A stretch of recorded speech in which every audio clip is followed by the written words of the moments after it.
medianya berupa biji kaca merah. Jadi kita akan melihat pertumbuhan pada biji kaca merah, yang mana gerakannya ini berupa gerakan geotropisme negatif seperti itu. Baik, Bapak Ibu, kita masuk ke cara kerjanya. Oke, bisa diperhatikan ya Bapak dan Ibu. Untuk cara kerja yang pertama ini tentang gerak seismonasti. Nah, mula-mula Bapak dan Ibu harus menyediakan alat dan bahan, baik itu berupa kertas luram yang sudah ada tabel di dalamnya, alat tulis, kemudian tanaman putri malu itu sendiri. Ingat, tanaman putri malunya harus segar ya Bapak dan Ibu, harus daunnya masih mengembang supaya kita bisa mengamatinya dengan baik. Jadi setelah Bapak Ibu menyediakan alat dan bahan, langkah kedua yaitu silakan Bapak Ibu letakkan tanaman putri malu yang segar itu di atas meja atau di tempat yang mudah Bapak Ibu dokumentasikan nanti selama pengamatan berlangsung.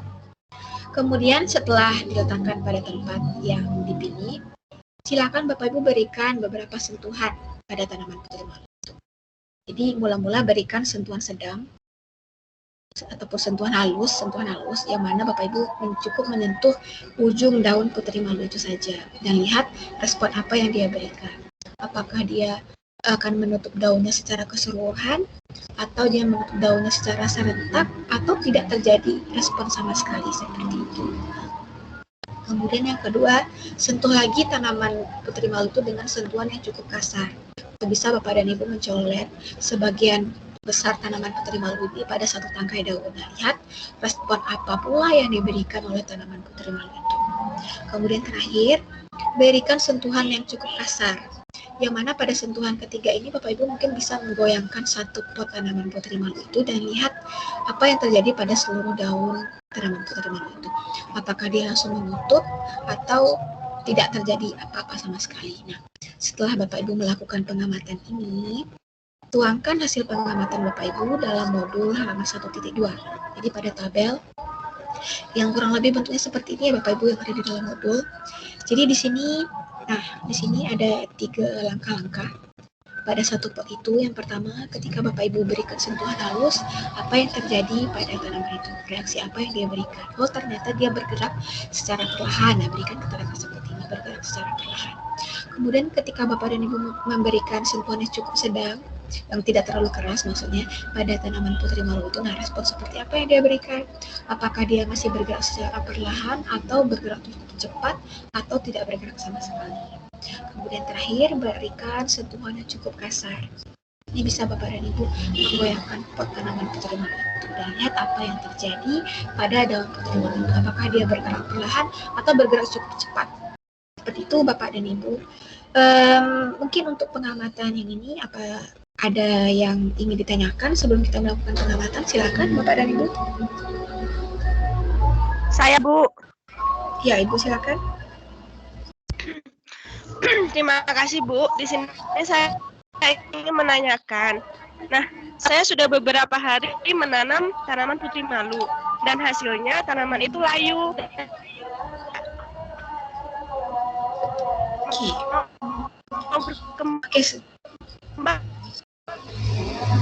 Oke, sebelumnya saya kira-kira kebun-kebun telah kita bawa kan jadinya layu. Oke, taruh ya. Beberapa hari dan Oke, sudah Bu? Oke, jadi untuk Bapak dan Ibu. Untuk Bapak dan Ibu yang tanaman putri malunya layu itu bisa dilanjutkan ketika sudah menyediakan tanaman putri malunya tidak layu. Sebelumnya tanaman itu seperti yang ada pada gambar tadi, kurang lebih tanaman putri malu seperti itu yang kita butuhkan pada praktikum ini. Kalau Bapak dan Ibu justru menyediakan tanaman putri malu yang cukup besar, yang sudah seperti pohon, yang mana daunnya lebih kecil daripada tanaman putri malu yang kita butuhkan, nah itu akan sulit tumbuhnya Bapak dan Ibu. Mengapa sulit? Karena biasanya kalau untuk tanaman berduri yang mirip tanaman putri malu itu dia tidak bisa dipindahkan secara tiba-tiba. Nah, yang kita butuhkan di sini itu tanaman putri malu yang seperti ini. Seperti yang ada pada video tadi.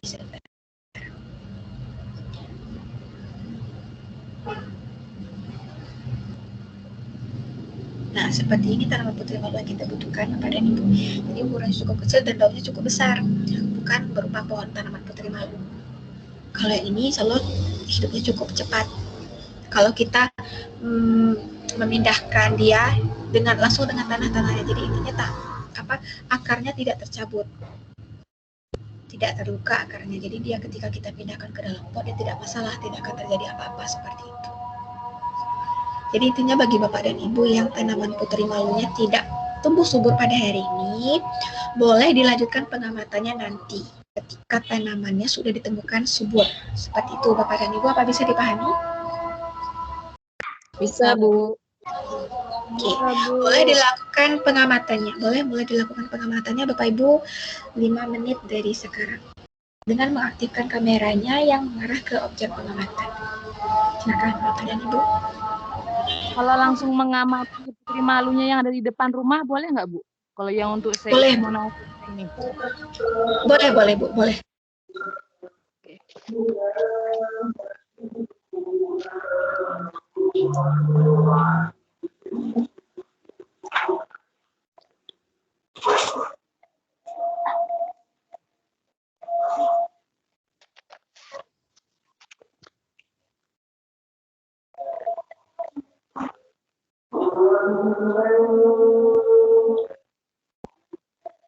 Ini langsung didokumentasikan ya, Bu?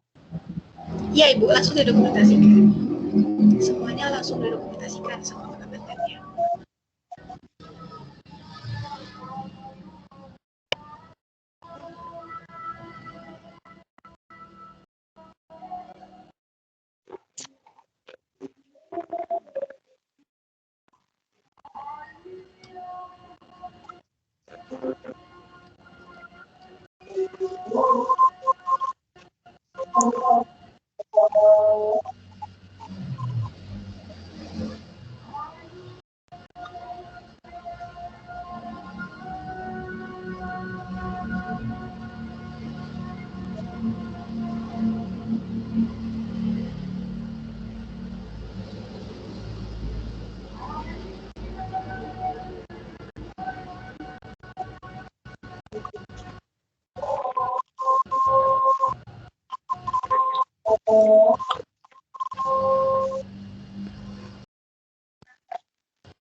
Baik Bapak dan Ibu, apa sudah selesai melakukan pengamatan ini? Udah. Sudah, Bu.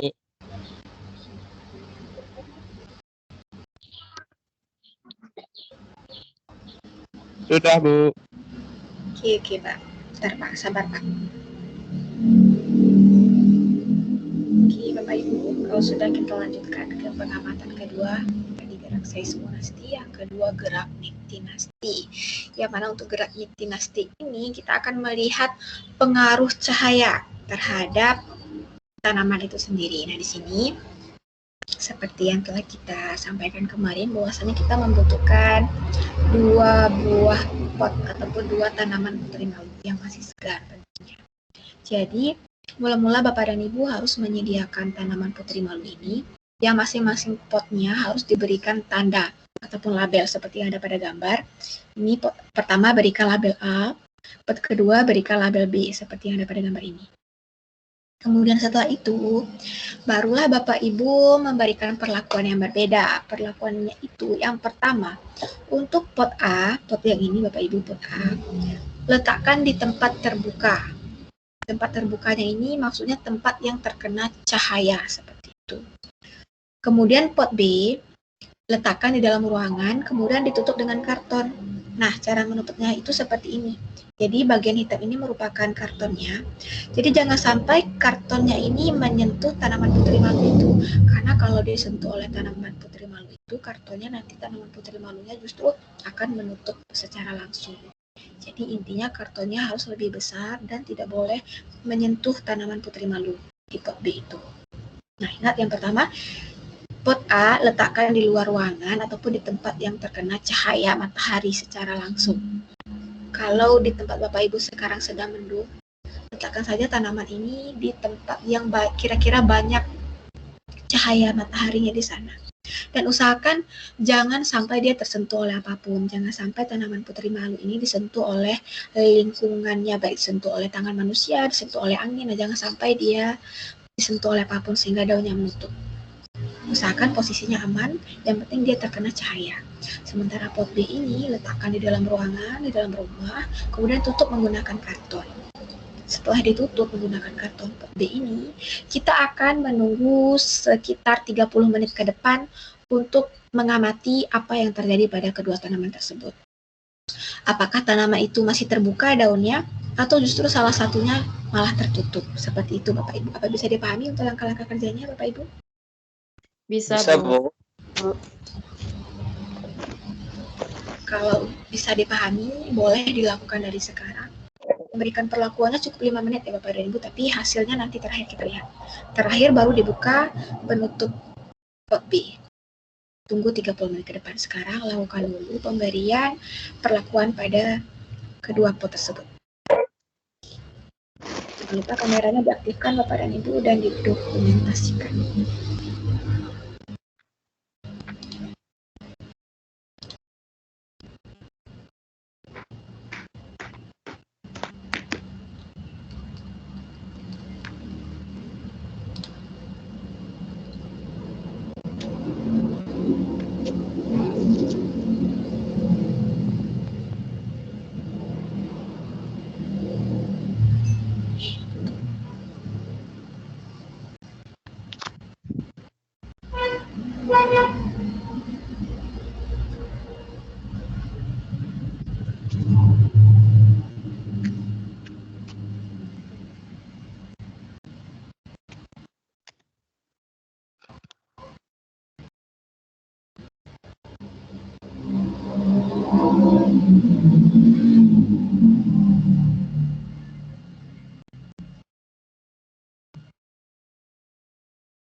Bapak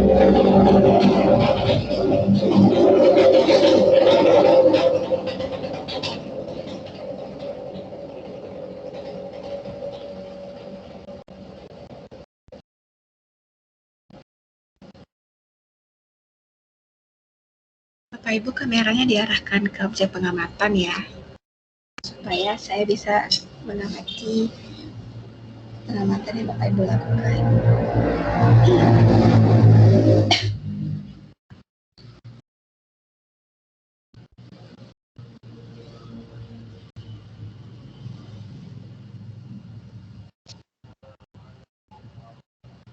Kalau ada pertanyaan boleh ditanyakan Bapak Ibu.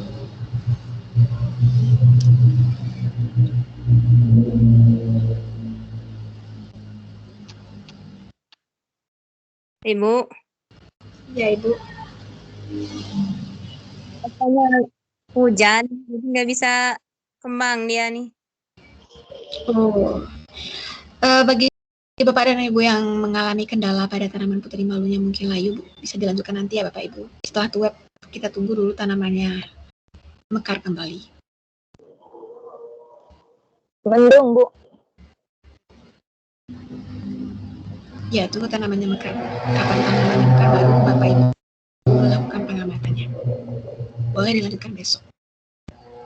Intinya tanamannya harus mekar terlebih dahulu karena kita ingin melihat gerakan yang terjadi pada tanaman itu.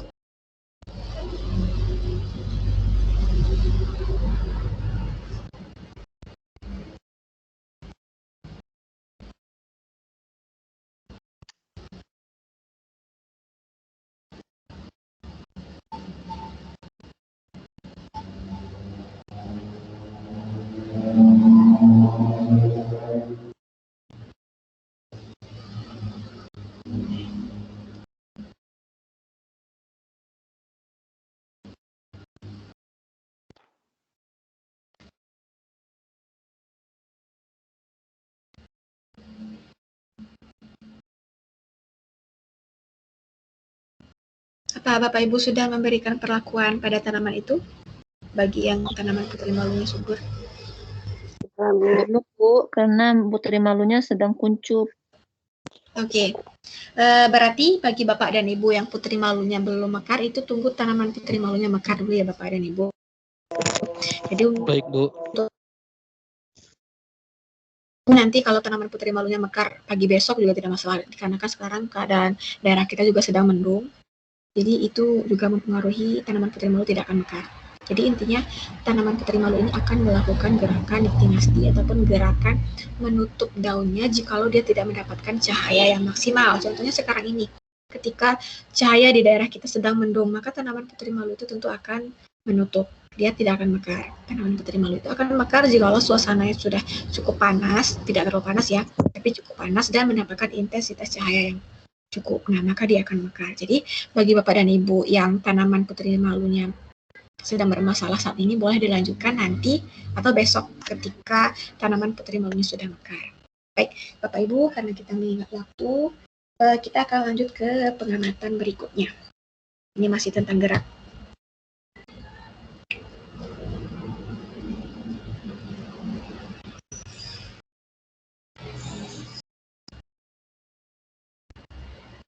Oke, Bapak Ibu, ini untuk gerak niktinasti. Kemudian selanjutnya ini tentang gerak geotropisme negatif. Oke, untuk gerak geotropisme negatif ini kita membutuhkan yang namanya biji kacang. Biji kacang merah. Nah, kita membutuhkan beberapa biji kacang, kemudian kita membutuhkan 2 buah pot yang sudah diberikan label ataupun tanda. Pot pertama diberikan tanda A dan pot kedua diberikan tanda B. Nah, pada biji kacang ini ataupun pada percobaan gerak geotropisme negatif ini, Bapak dan Ibu harus menyediakan 2 buah pot yang sudah diberikan label, kemudian dimasukkan tanah yang subur ke dalamnya.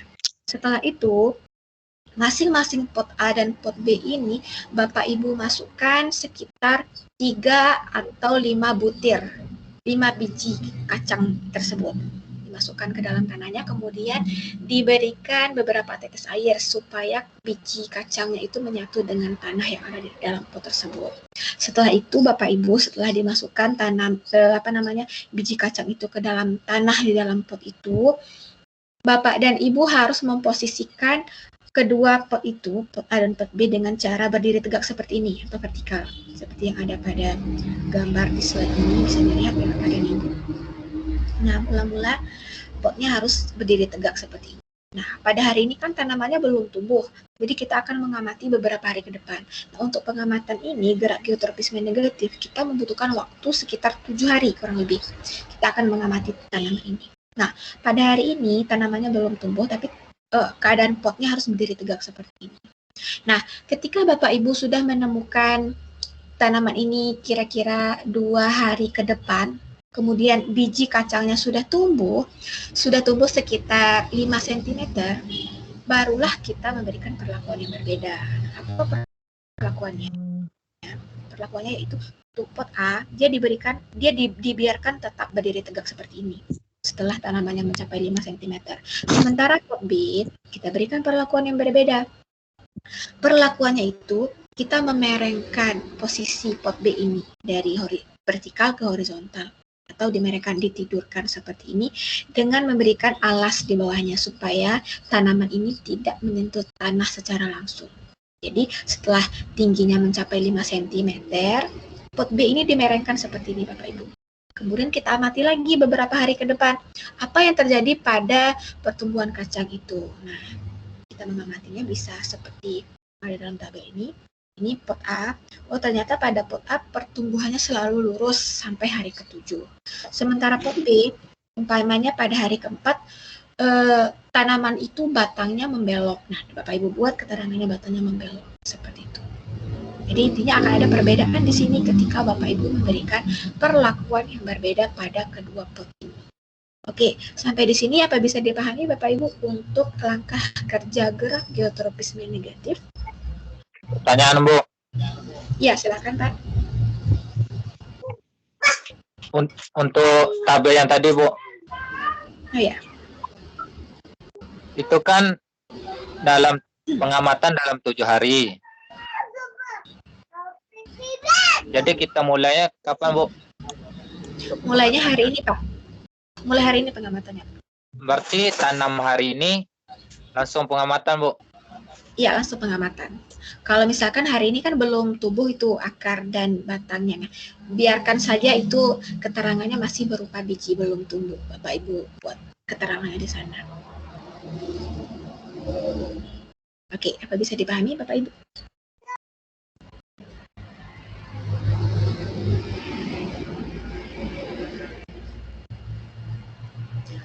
Mau tanya, Bu. Kalau bisa dipahami, boleh lah. Oke, langsung Ibu. Ini kan untuk yang memerengkan tanaman ini di hari keberapa ya, Bu? Untuk memerengkan tanaman ini ketika ukuran dari kacang tersebut sudah 5 cm, batangnya sudah 5 cm baru dimerengkan. Harus 5 cm ya, Bu? Iya, Ibu, harus 5 cm. Kalau 1 cm kita tidak bisa melihat perbedaan pertumbuhannya seperti itu. Seandainya 4 meter lebih, Bu, belum sampai 5 meter gimana, Bu? Bukan meter, Bu, senti, Bu, sentimeter. Ah, ya, senti, ketinggian, Bu. Ya, tunggu 5 cm saja, Ibu ya. Kita sesuaikan dengan panduan kita seperti itu. Terima kasih. Ya, sama-sama, Ibu. Oke, apa masih ada pertanyaan? Silakan Bapak Ibu boleh langsung. Oke. Ya, Ibu. Tolong diulangi, Bu, untuk yang di tabel itu hari pertama kan belum tumbuh, Bu. Jadi kita menulisnya cukup dengan biji atau belum tumbuh gitu ya, Bu? Belum tumbuh ya, belum tumbuh. Oke, Bapak Ibu boleh. Ya, boleh langsung melakukan melakukan penanaman bijinya dari sekarang. Kalau ada pertanyaan langsung saja ya Bapak Ibu. Oke, aktifkan kameranya dan perlihatkan objek pengamatan yang Bapak Ibu lakukan. Jadi jangan lupa didokumentasikan ya Bapak dan Ibu. Jadi setiap pertumbuhannya dokumentasikan karena itu akan menjadi penilaian dalam laporan Bapak Ibu nanti. Cukup foto Bu, apa video Bu? Foto saja Pak, foto.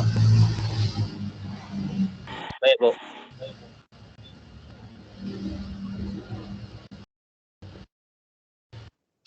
Jadi Bapak Ibu untuk penulisan laporannya nanti jangan sampai terlalu sama dengan teman yang lain karena itu nanti akan mempengaruhi nilai Bapak dan Ibu. Dan biasanya di OT ini kalau ditemukan tugasnya sangat sama ataupun ujiannya sangat sama dengan teman yang lain maka itu akan langsung digagalkan.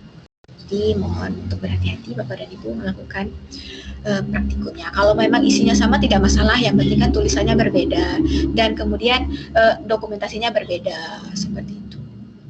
Semoga bisa dimengerti.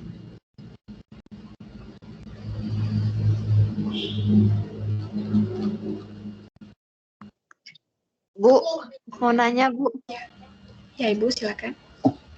ini untuk kacang tanahnya boleh direndam dulu supaya menjadi kecambah atau langsung ditanam di media tanam Bu? Langsung ditanam di media tanam. Oh gitu. Ya, kacang merah ya Ibu ya. Ya, sama-sama. Ya.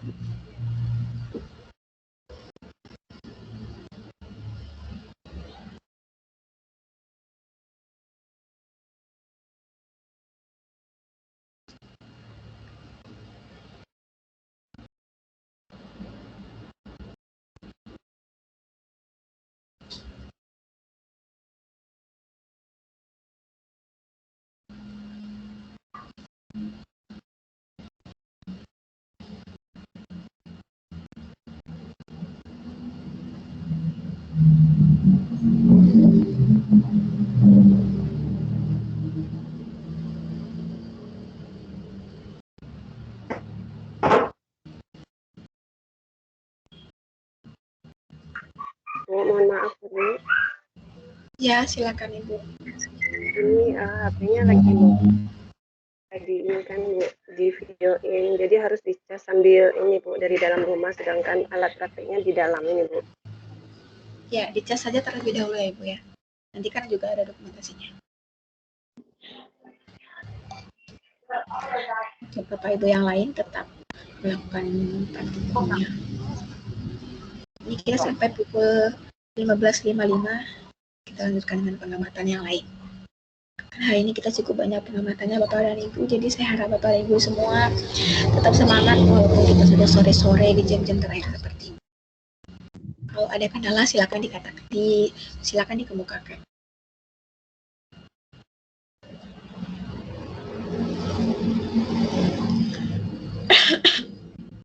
Bu, mau nanya lagi Bu. Ya, silakan Ibu. Untuk dokumentasinya dikirimnya kemana ya Bu? Melalui WA Ibu atau gimana? Bukan, untuk dokumentasinya ini nanti Bapak Ibu print. Kemudian setelah di print ditempel di dalam laporan praktikum yang tulis tangan itu. Itu nanti terakhir akan kita jelaskan mengenai laporannya seperti itu. Untuk dokumentasinya tidak dikirim melalui WA ataupun dari email, cukup di laporan di dalam LMS saja. Itu nanti terakhir akan kita jelaskan. Untuk sekarang fokus praktikumnya dulu ya Bapak Ibu. Oh, iya.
Oke, Bapak Ibu, apa sudah selesai untuk menanam biji kacangnya?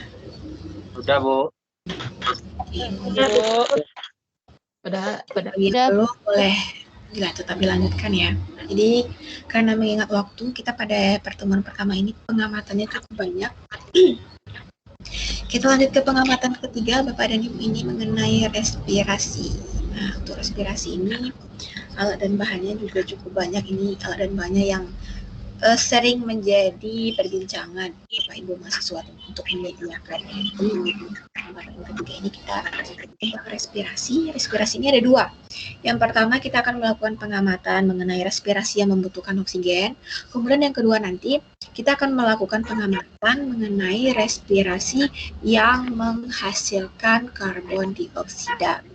Nah, untuk pengamatan pertama ini Bapak dan Ibu, saya harap semuanya sudah menyediakan alat dan bahan yang terdiri dari botol, tiga jenis botol yang tiga buah botol yang sudah diberikan label A, label B, dan label C. Kemudian kita juga membutuhkan larutan kapur sirih, kemudian kita membutuhkan plastisin, vaselin, biji kacang yang sedang berkecambah, kemudian serangga, kapas, itu yang kita butuhkan pada hari ini, dan juga sedotan. Nah, untuk langkah pertama, Bapak dan Ibu menyediakan ketiga botol itu dan berikan labelnya, berikan tandanya A, B, dan C. Setelah diberikan tandanya, Bapak dan Ibu, silakan masukkan atau silakan campurkan air dengan kapur sirih terlebih dahulu. Jadi dicampurkan secara merata sehingga kapur sirih itu menyatu dengan air itu sehingga dia menjadi sebuah larutan. Setelah tercampur kapur sirihnya, nah pada masing-masing botol itu, botol A, botol B, dan botol C, silakan Bapak Ibu masukkan kapas sekitar 2 atau 3 lembar. Jadi secukupnya. Nah, letakkan kapas itu di masing-masing dasar botol itu. Jadi di paling bawah letakkan kapas 3 atau 4 lembar. Kemudian setelah itu Bapak Ibu masukkan sekitar 3 atau 4 sendok makan larutan kapur sirih yang telah kita larutkan tadi. Nah, pada masing-masing botol, 3 botol itu masukkan sekitar 3 atau 4 sendok makan larutan kapur sirih. Setelah itu, barulah kita memasukkan objek ke dalam botol tersebut. Untuk botol A, Bapak Ibu, botol A ini masukkan biji kacang yang sedang berkecambah. Nah, untuk botol B, masukkan serangga, boleh kecoa, boleh jangan, atau berulang. Yang penting dia sejenis serangga, masukkan ke botol B. Sementara botol C, kita tidak memasukkan makhluk hidup. Nah, setelah Bapak Ibu memasukkan objek ke dalam botol ini, barulah Bapak Ibu menutup botol ini. Tutupnya dengan menggunakan plastisin ataupun plaidoh ataupun lilin mainan. Ditutup, kemudian ditancapkan di tengah-tengahnya itu ditambahkan aqua, sedotan aqua gelas yang kecil yang transparan. Ditancapkan di plastisin itu. Kemudian jangan lupa usahakan plastisin itu memang benar-benar menutup permukaan botol-botol ini. Jangan sampai ada udara yang masuk. Nah, untuk mencegah udara yang masuk, silakan oleskan vaselin di atas plastisin ini supaya tidak ada kebocoran, supaya tidak ada udara yang masuk, supaya kita benar-benar mengamati botol mana yang membutuhkan oksigen dan botol mana yang tidak, seperti itu.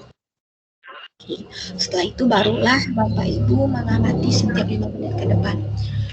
Dan jangan lupa nanti terakhir di permukaan pipet itu kita teteskan larutan yang berwarna merah dengan bantuan pipet tetes. Nah, berikut akan saya berikan videonya. Silakan diperhatikan Bapak dan Ibu ya. Jadi videonya, mula-mula Bapak dan Ibu menyiapkan larutan kapur sirih yang digabungkan dengan air. Nah, kurang lebih seperti ini. Kakak ini menyediakan larutan kapur sirihnya. Jadi kapur sirih itu dimasukkan ke dalam botol aqua yang sudah berisi air. Sekitar 2 atau 3 sendok kapur sirih. seperti itu Bapak Ibu. Kemudian nanti diratakan dengan cara mengguncang botolnya. Jadi guncang botolnya sehingga larutannya menyatu dengan baik.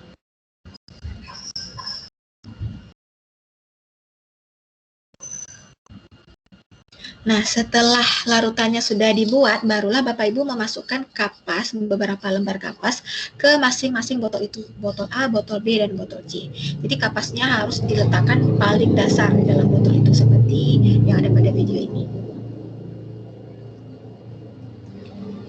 Secukupnya ya kapasnya Bapak dan Ibu, boleh 3 atau boleh 4.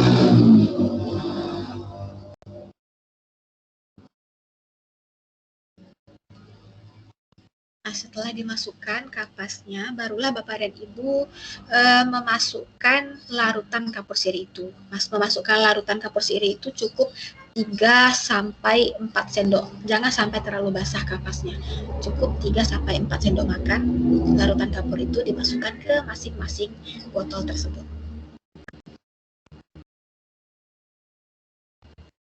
Di sini kita bisa menggunakan bantuan dari corong plastik supaya larutannya tidak tumpah.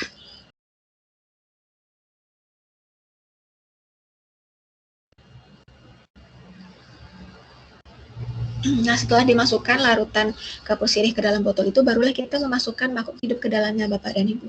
Jadi pada botol A, silakan Bapak Ibu masukkan biji kacang yang sedang berkecambah. Kemudian botol B, Bapak Ibu masukkan serangga. Dan botol C tidak dimasukkan makhluk hidup apapun. Setelah dimasukkan makhluk hidupnya, barulah Bapak Ibu menutup dengan rapat bagian atas botol yang terbuka tadi dengan menggunakan plastisin yang sudah ditancapkan pipet ataupun sedotan aqua gelas seperti yang ada di video ini.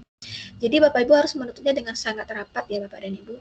Harus ditutup dengan plastisin yang sangat rapat dan tambahkan vaselin di permukaan plastisinnya. Jadi di permukaan Play-Doh ini ataupun lilin mainan ini dioleskan vaselin untuk mencegah kebocoran yang terjadi pada plastisin itu sendiri. Jadi vaselinnya dioleskan di atas ini. Ini harus lebih rapat ya Bapak dan Ibu cara menutupnya. Nah, kemudian terakhir barulah Bapak Ibu meneteskan larutan yang berwarna merah di masing-masing permukaan pipet ini. Nah, kemarin saya sudah menugaskan Bapak dan Ibu untuk menyediakan pipet tetes. Nah, itu gunanya di sini. Jadi dengan bantuan pipet tetes, Bapak Ibu meneteskan masing-masing 1 tetes di bagian permukaan seperti yang ada pada video ini. Nah, cukup 1 tetes seperti itu di permukaan sedotan larutan merahnya. Nah, setelah diteteskan larutan berwarna merah ini, barulah Bapak Ibu menunggu 5 menit ke depan, 10 menit ke depan, dan 15 menit ke depan untuk mengamati larutan merahnya sedang berada di posisi mana.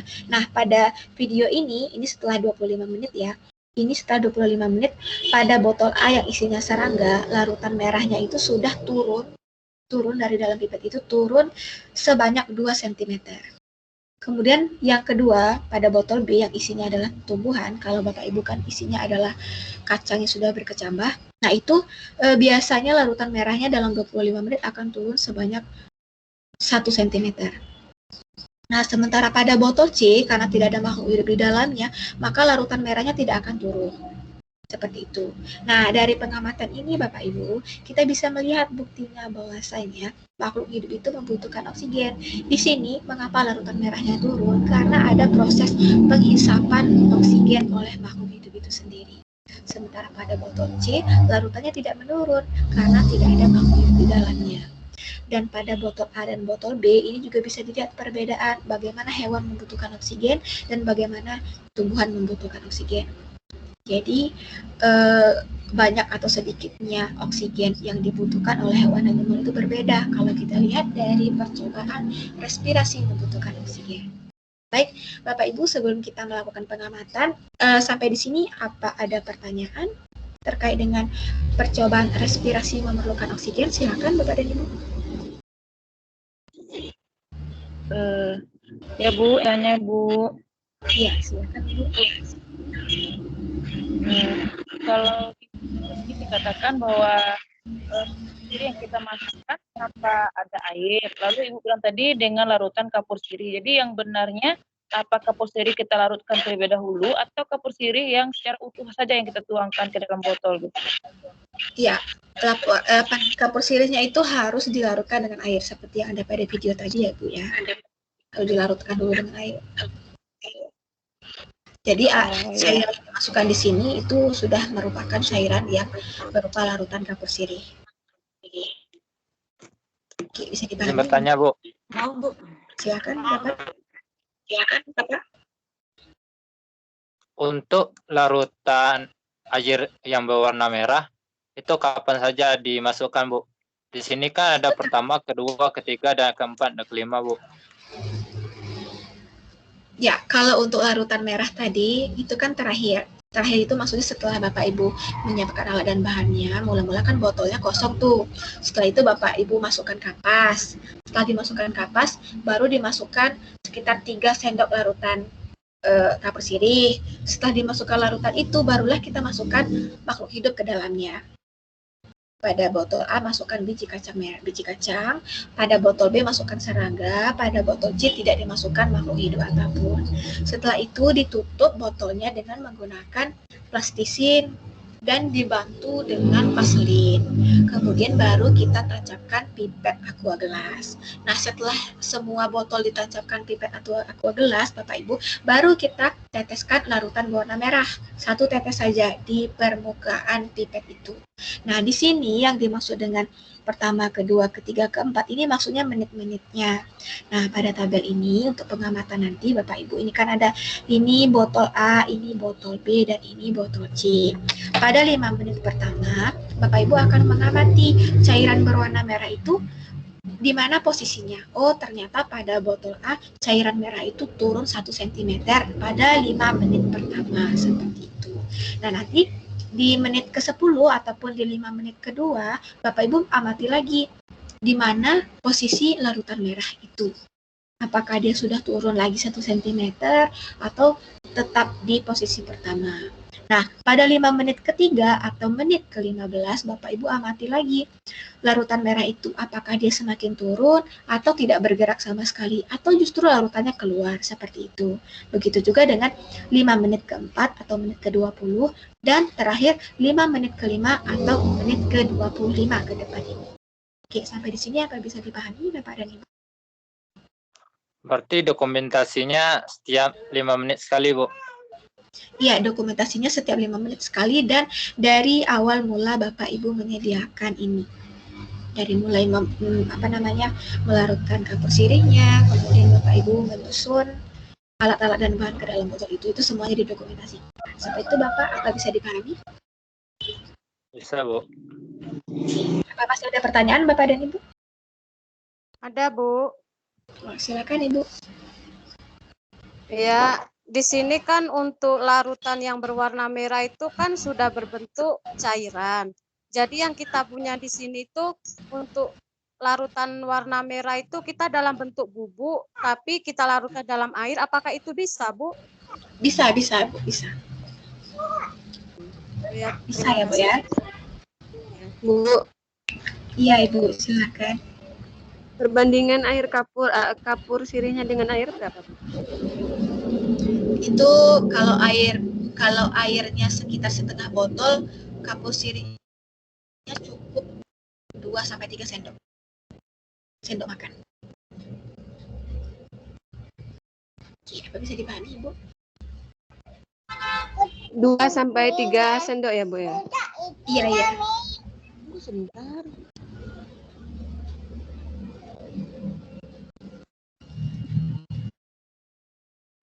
Sambil melakukan pengamatan ini, mohon kameranya diaktifkan lagi ya Bapak dan Ibu, karena kita akan melakukan pengamatannya bersama-sama untuk penilaian partisipasinya.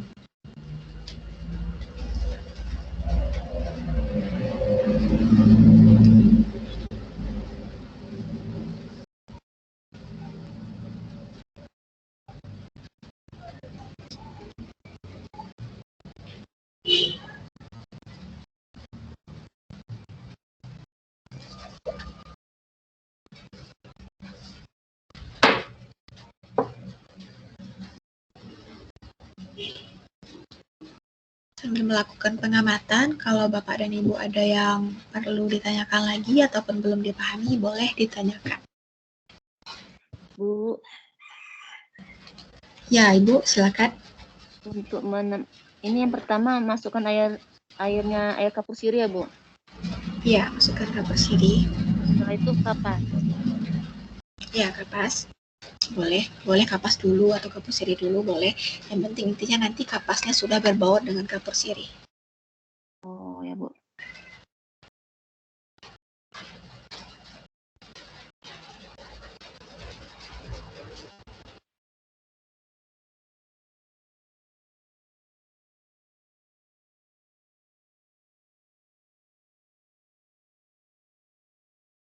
Air kapur sirih tadi berapa sendok, Bu? 3-4 sendok.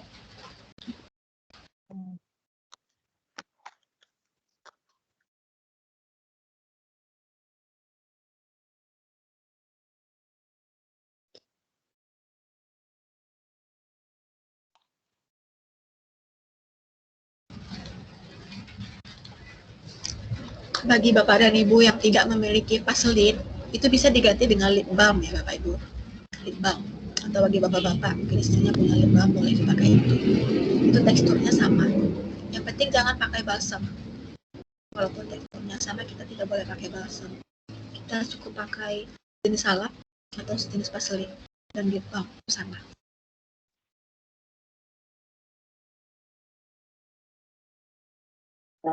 Bu, kacang yang berkecambah tuh dimasukkan berapa biji, Bu?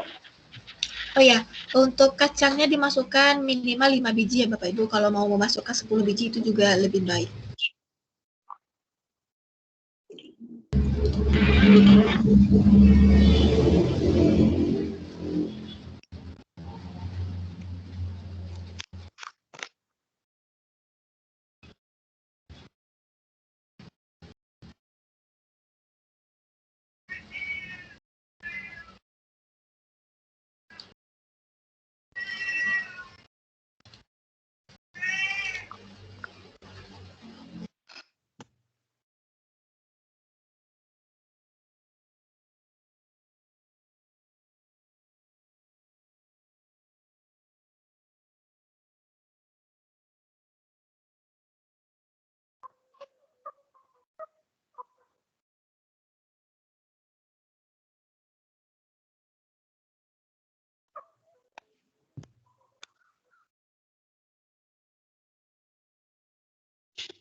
Aduh. Bu, untuk kapur sirihnya semua dimasukkan ya, Bu, air kapur sirihnya? Bukan semuanya Bu, bukan semuanya, cukup 3 atau 4 sendok makan saja. Ya, maksud anak Bu, yang dalam 3 botol ini ya, Bu? Oh iya, dimasukkan semua 3 botol itu. Ketiga 3 botol dimasukkan.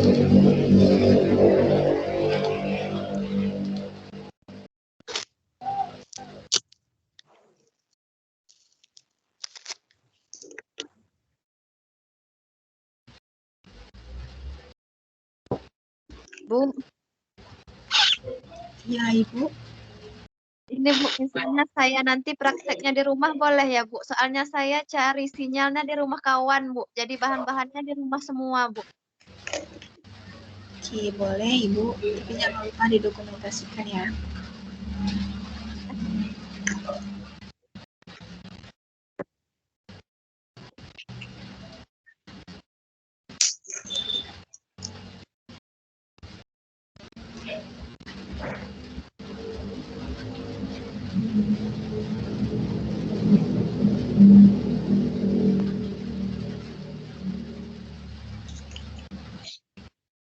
bukan mikrofonnya.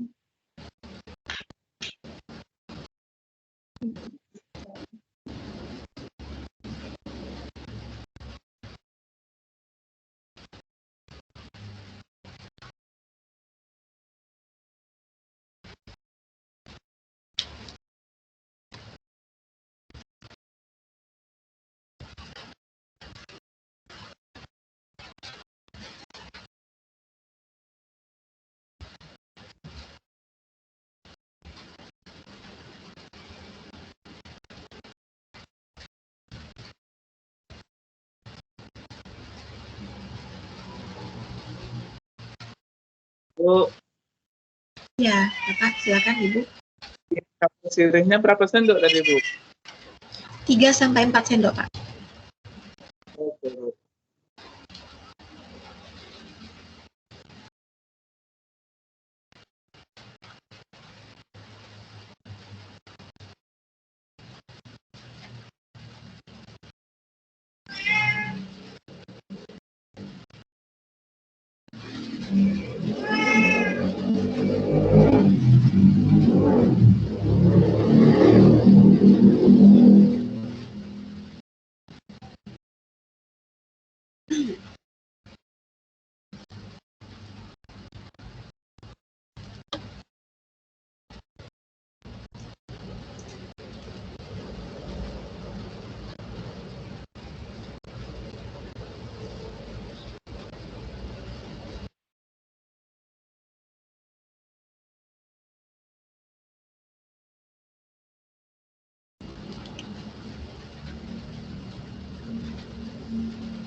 Oke, Bapak dan Ibu, nanti pada pukul 16.25 jangan lupa tanaman putri malu yang ditutup tadi dibuka ya.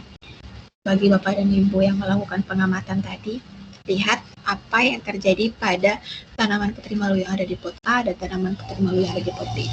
Itu nanti pada menit ke 16.25 baru dicek.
Bu, kalau untuk toge bisa nggak Bu untuk kecambahnya? Toge kacang tidak ada, Bu? Nggak tumbuh Bu, kemudian. Oke, nggak masalah, boleh pakai toge, tapi dengan jumlah yang cukup banyak ya Ibu ya. Iya Bu.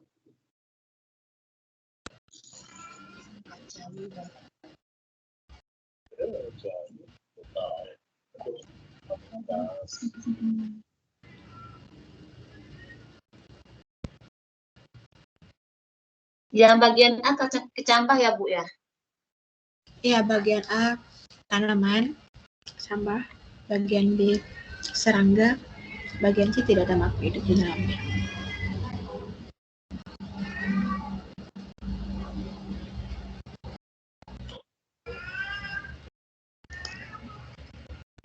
Ya, Bu. Dan mulai singkat.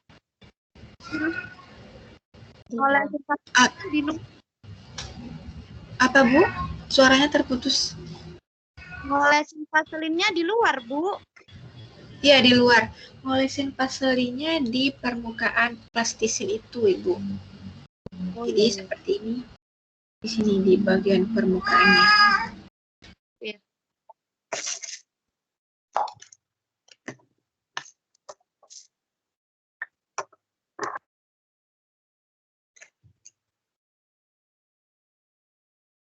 Ini itu bang, lalunya ya bang. Ini ya bang. Gitu.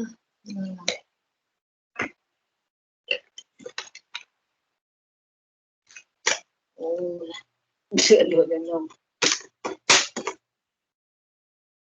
Lelang gede kan? Lelang. Itu punya tali kan?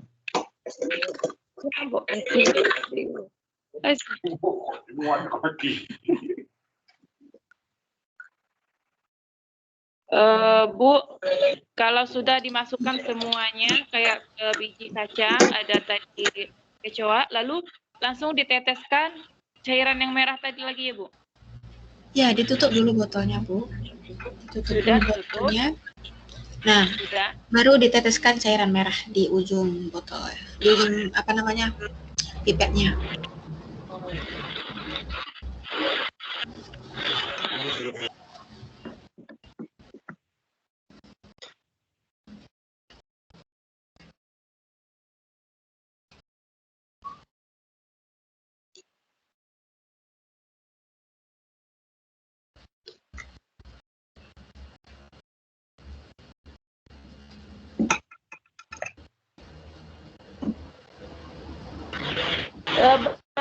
Tes Bu, Ya, Ibu apa?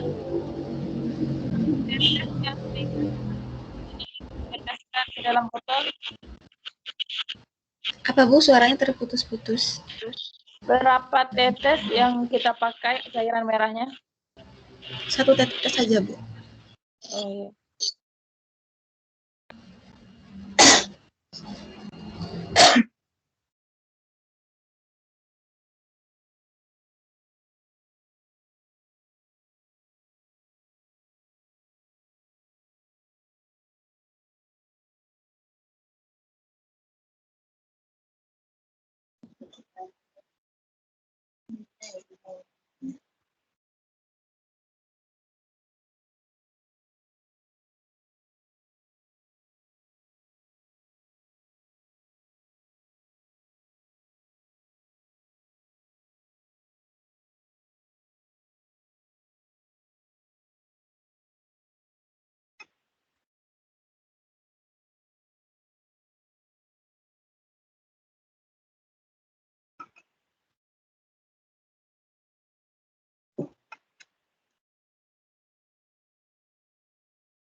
Baik Bapak dan Ibu, karena mengingat waktu saya akan masuk ke pembahasan berikutnya. Untuk Bapak dan Ibu yang sedang menyiapkan praktikum respirasi membutuhkan oksigen boleh langsung dilakukan. Dan jangan lupa tanaman putri malu tadi dicek ya bagaimana bentuknya saat ini.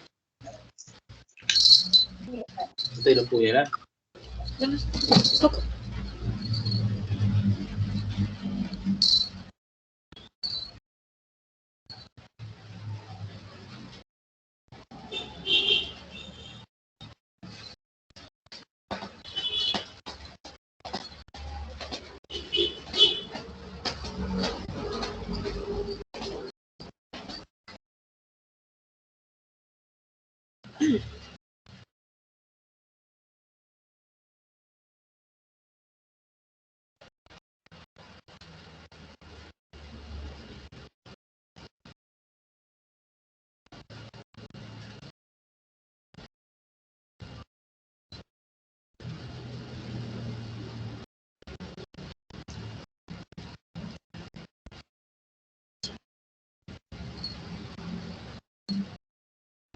Oke, Bapak dan Ibu, kita lanjutkan ke pembahasan berikutnya.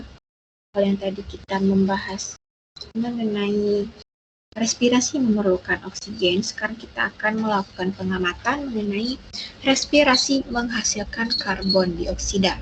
Nah, untuk langkah kerjanya, Bapak dan Ibu tentu harus menyediakan alat dan bahannya terlebih dahulu. Alat dan bahan pertama yaitu Bapak dan Ibu harus menyediakan botol 3 buah yang juga diberikan label masing-masing, label A, label B, label C. Kemudian di sini kita membutuhkan kapur sirih yang belum bersatu dengan air ya Bapak dan Ibu. Kemudian yang kedua kita membutuhkan air. Di sini tidak digabungkan air dan larutannya. Maksudnya tidak digabungkan air dengan kapur sirihnya. Kemudian selanjutnya kita masih membutuhkan plastisin, vaselin, kemudian sedotan. Di sini kita menggunakan sedotan yang cukup besar seperti sedotan limau seperti itu. Jadi tidak menggunakan sedotan aquagelas lagi. Untuk langkah pertama, setelah Bapak Ibu menyediakan alat dan bahan yang telah diberikan label, di sini katanya harus membuat kapur jamu. Jadi di sini kita harus membuat larutan itu, air itu tidak tercampur dengan kapurnya. Itu pertama. Kemudian yang kedua, Bapak Ibu silakan masukkan masing-masing botol itu dengan kapur, mula-mula kapur, kemudian tuangkan sedikit demi sedikit air supaya dia tidak keruh, supaya airnya dalam keadaan jernih. Nah, menuangkan air ini ke dalam ketiga botol ini ya Bapak Ibu, botol A, botol B, dan botol C, diisi sama banyak, airnya sama rata. Kemudian setelah diisi air, baru ditutup botolnya dengan menggunakan plastisin lagi. Kemudian jangan lupa dioleskan vaselin supaya udara tidak masuk lagi. Kemudian baru kita tancapkan masing-masing botol ini dengan 2 pipet ataupun 2 sedotan. Jadi untuk posisi pipet ini berbeda, bisa dilihat pada gambar di slide ini Bapak dan Ibu. Untuk pipet pertama itu di posisinya dia tidak menyentuh air yang ada dalam botol. Sementara pipet kedua dia harus menyentuh air yang ada di dalam botol ini untuk botol A. Kemudian untuk botol B, pipet satunya harus masuk ke dalam air, jadi dia harus mengenai air yang ada di dalam botol B itu. Sementara sedotan yang kedua dia tidak mengenai air. Sementara botol C ini boleh ditutup saja tidak menggunakan sedotan, atau kalau Bapak Ibu ingin meletakkan sedotan seperti yang ada pada gambar ini juga tidak masalah. Ini sedotannya yang pertama diletakkan masuk ataupun mengenai air yang ada dalam botol C, dan sedotan kedua sedotannya tidak mengenai air, jadi dia terawang-awang di atas botol seperti yang ada pada gambar. Untuk perlakuannya, mula-mula Bapak Ibu silakan menghirup ataupun menghisap udara yang ada pada botol A melalui pipet yang satu ya. Kalau menggunakan pipet kedua ini Bapak Ibu malah terminum air kapurnya. Jadi silakan gunakan sedot udaranya dari pipet satu ini.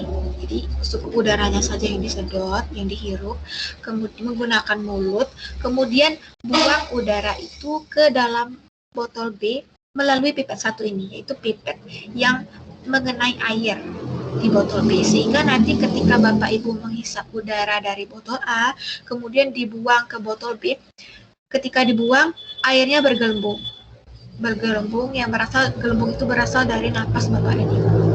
Nah, ulangi terus menerus sampai botol B ini airnya menjadi keruh seperti itu. Sementara botol C tidak kita berikan perlakuan apa-apa, jadi dia cukup ditutup dan diberikan pipet seperti ini ataupun sedotan seperti ini dan tidak dilakukan apa-apa.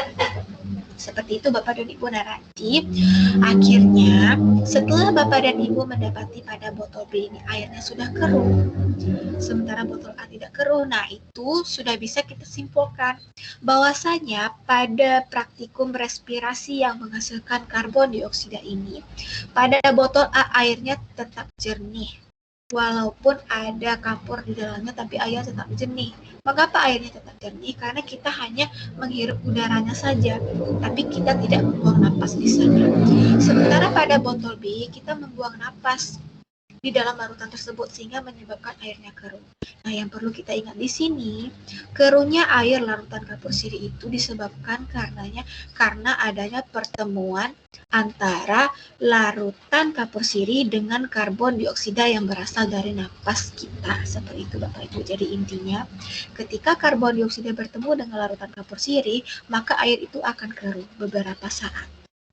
Sementara botol A dan botol C ini tidak akan keruh airnya karena dia tidak tersentuh dengan karbon dioksida. Oke, sebelum kita melakukan pengamatan ini, Bapak Ibu, apa ada yang perlu ditanyakan mengenai cara kerja dari respirasi yang menghasilkan karbon dioksida? Silakan bertanya kepada Ibu. Maaf Bu, mau bertanya Bu. Mau bertanya Bu? Iya, silakan Ibu. Yang membedakan posisi sedotan pada botol A dan C apa ya Bu? Itu sama ya Bapak?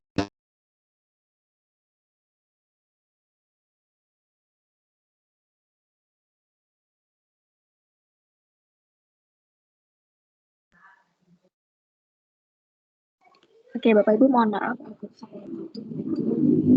Oke, jadi yang membedakan letak pipet dari botol A dan botol C itu sama. Botol A, botol B, dan botol C letak sedotannya itu sama. Jadi satu sedotan diletakkan ke dalam larutan kapur tersebut, larutan air tersebut.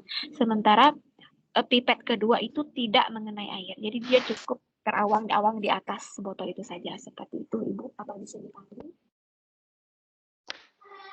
Jadi posisi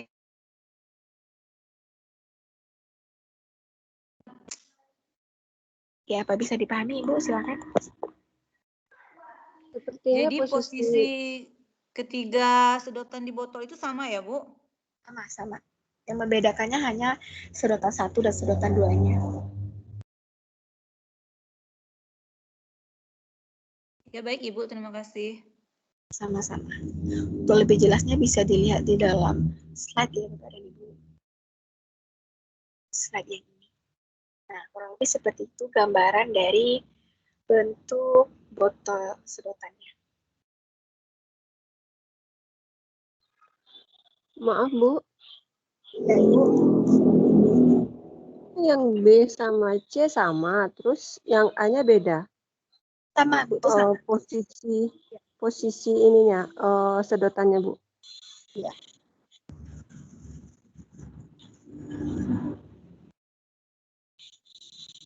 Bagi Bapak dan Ibu yang pada handphonenya ataupun pada laptopnya slide ini tidak muncul, itu disebabkan jaringan. Jadi untuk kalau Bapak Ibu ingin melihat gambarnya, kemarin saya sudah memasukkan slide PPT-nya ke dalam grup kelas 1A, grup aktif. Bisa dilihat di sana. Kalau tidak tampil, slide-nya dalam grup hari.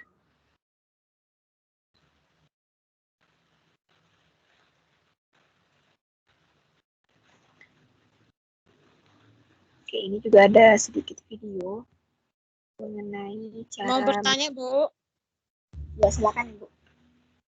Untuk ukuran pipetnya yang 1 dan 2 itu sama atau berbeda, Bu ya? Boleh sama atau boleh sama, boleh beda. Yang penting posisinya aja yang beda, seperti itu. Oh, ya.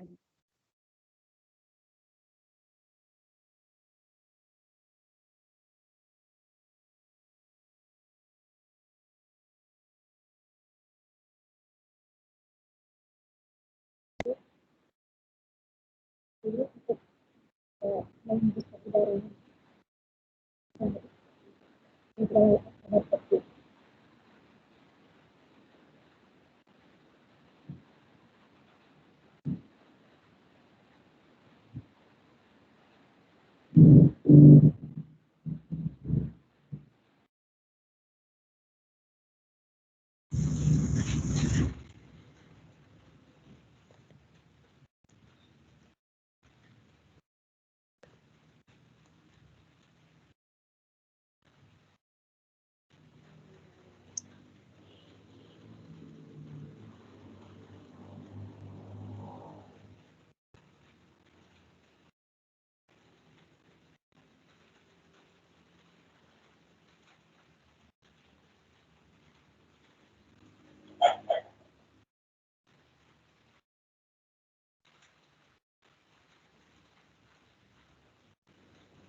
Pakai mal bentuk lah.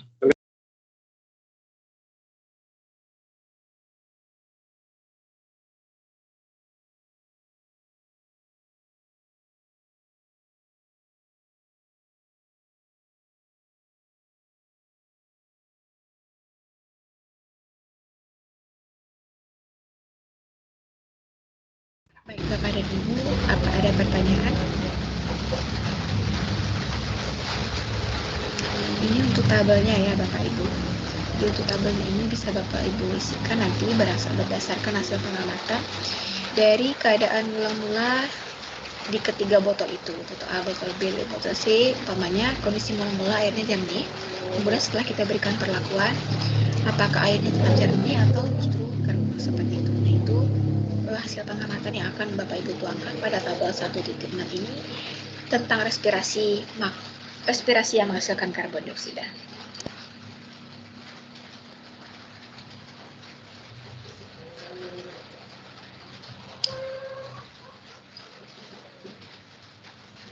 Oke, sebelumnya mohon kameranya diaktifkan Bapak dan Ibu.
Oke, bagi Bapak dan Ibu tadi ada yang mengirimkan chatting menanyakan mengenai praktikum ketiga ini, praktikum respirasi yang membutuhkan oksigen tadi, ada ya beberapa hal dan bahannya tidak tersedia. Jadi itu boleh dilanjutkan nanti ya Bapak dan Ibu. Intinya tetap harus dilakukan praktikum ini dan tetap harus dibuat laporannya nanti seperti itu.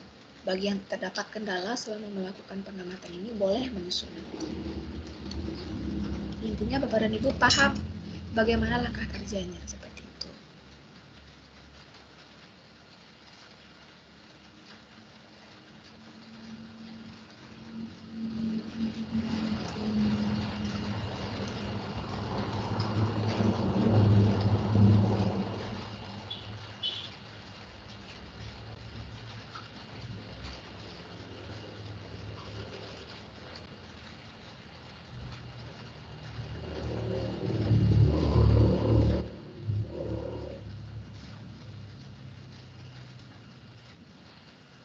Bertanya Bu. Ya silakan Ibu.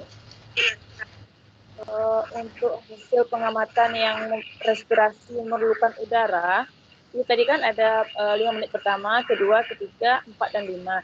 Nah, keterangan di sana kita buatnya seperti apa, Bu? Keterangannya itu yang Ibu amati di sana, yaitu tentang larutan merah yang ada pada sedotan ini. Nah, misalkan pada 5 menit pertama, larutan merah pada botol A itu sudah turun 1 cm. Nih, itu yang Bapak Ibu buat. Oh, pada 5 menit pertama, pada botol A, larutannya turun 1 cm seperti itu. Kemudian 5 menit kedua ataupun 10 menit ke depan turun lagi 1 cm seperti itu. Dan pada menit ketiga, 5 menit ketiga atau 15 menit kemudian turun lagi sekitar 1 cm. Nah, buat lagi. Jadi keterangannya 1 cm. Kalau tidak bergerak sedikit pun itu cukup buat 0 cm. Bisa diulangi? Ya. seperti yang terjadi pada saat ini kan Bu, pada botol sudah sampai di ujung bawah sekali gitu Bu. Oke, misalkan larutan merah yang ada pada botol ibu itu sudah sampai di bawah sekali, berarti pengamatan ibu cukup sampai di situ saja, karena itu sudah batas akhirnya ibu. Oh, Oke, gitu. bisa dipahami. Iya.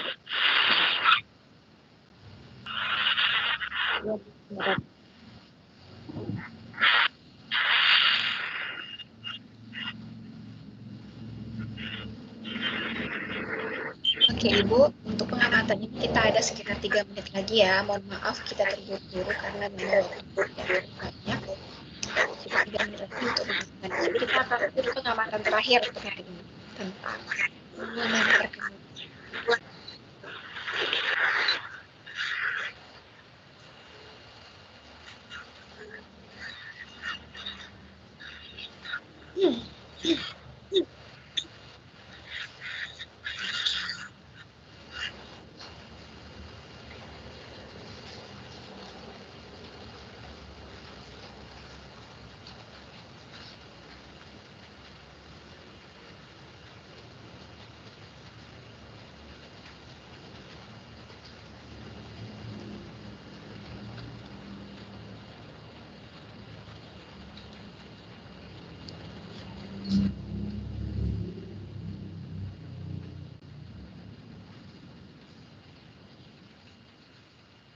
Ibu. Ya Ibu.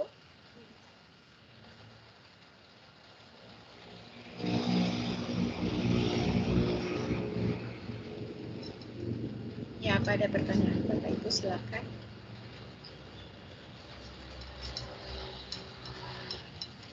Tadi kan saya melakukan pengamatan pada ketiga botol itu, Bu. Untuk larutan yang warna merah itu kok cepat sekali.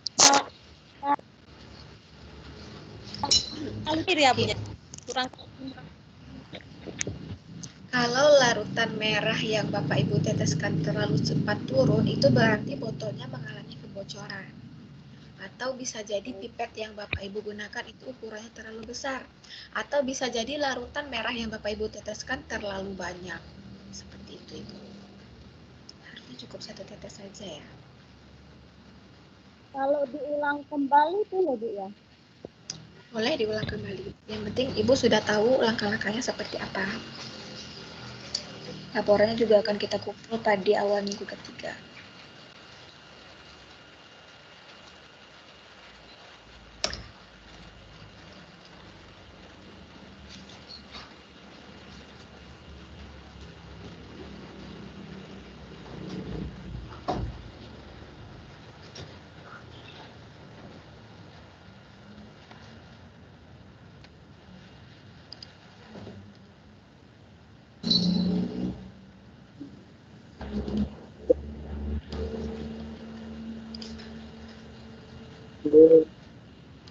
Ya, silakan.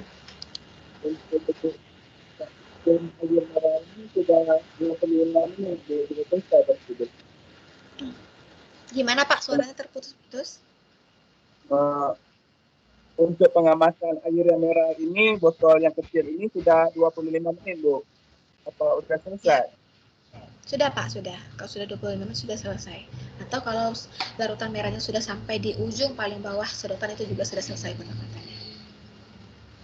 Ya Bu, ini sudah 25 menit pengamatannya dari tadi. Oke Pak, boleh diselesaikan yang itu. Dilanjutkan respirasi yang menghasilkan karbon dioksida ya Pak ya.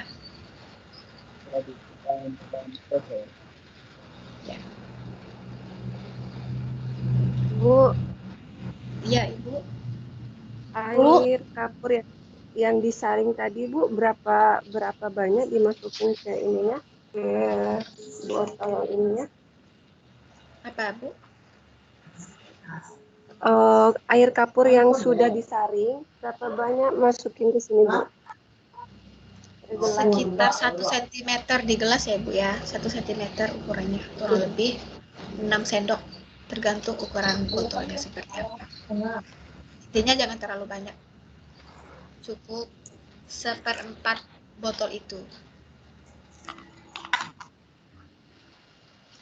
Bu. Ya, Bu. Bisa lihat bentuk pipetnya tadi, Bu? Ini, Bu. Oh ya.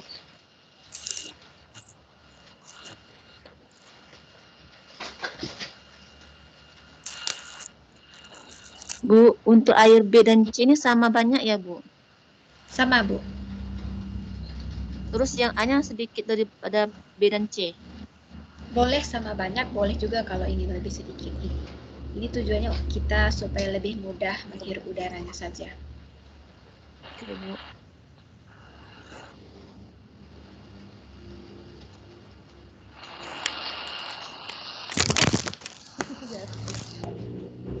Saya bertanya, Bu. Iya, Pak. Jadi kita menghirup udara dari yang A, terus meniupkan ke yang B dan yang C, Bu. Yang B saja, Pak. Yang C tidak diberikan perlakuan. Ke B saja, Pak. Terima kasih, Bu. Ya, Pak. Sama-sama.